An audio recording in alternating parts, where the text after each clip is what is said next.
After installing your ECU with Lloyd's Flash on it, it is imperative that you follow the proper learning protocol. Now, this only needs to be performed the first time you start your bike after the Lloyd's Flash, not from thereafter. Power your bike on and let it boot up completely before starting your engine. Now, once on, let your bike idle to operating temperature around 210 to 11 degrees where the fan kicks on.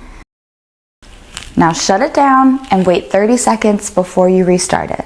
With the bike fully warmed up, you want to take it onto a quick learn ride between 5 and 10 miles. For the first couple miles, you want to make sure that you keep that throttle under 25%.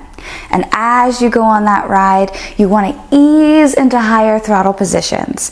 Now you want to be really careful that you're not being snappy on the throttle and you are not at that stoplight revving your bike. Do not do it.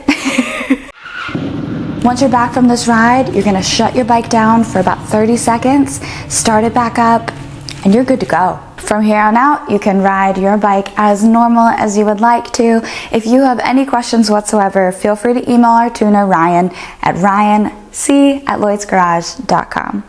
Enjoy!